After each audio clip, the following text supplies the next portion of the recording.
Sudarshan Chakra, India's own Iron Dome or Golden Dome. The Honorable Prime Minister had made a mention of this on 15th of August when he spoke about Sudarshan Chakra. That will enhance India's strategic defense, and he said that he expects it to be rolled out by 2035. Over here, I think the aim is to develop an Indian system to protect India's strategic, civilian, and nationally important sites, and it will act both as a shield as well as a sword.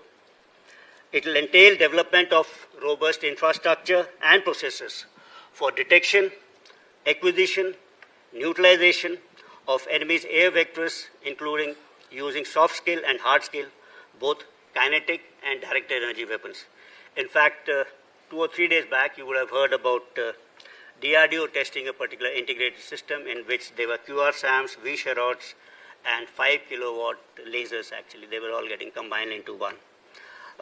We will have to look at multi-domain ISR, integration of ground, air, maritime, undersea, space sensors, all becoming a key necessity and integrating them. A colossal amount of integration will be required as multiple fields will need to be networked to provide a very fused picture to us. Colossal amounts of data will be needed to be analyzed for information and real-time response. Use of artificial intelligence, advanced computation, data analytics, big data, LLM, quantum technologies will be essential. For a vast country like this, like India, a project of this magnitude will require a whole-of-nation approach. But like always, I am very sure Indians will do it at a minimal and a very affordable cost to us. The fourth important trend I think we can debate is the matrices of victory. And how do we perceive victory? This also I think is changing. In the past, matrices of victory probably were defined by losses inflicted in terms of men and equipment on the adversary.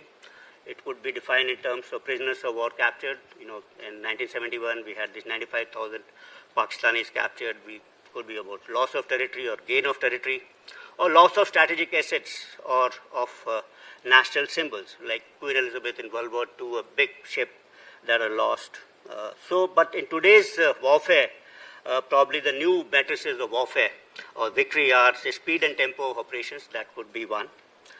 Effects of long-range precision strikes, including PSDA. I think that their impact is getting more and more important. The impact is physical as well as psychological.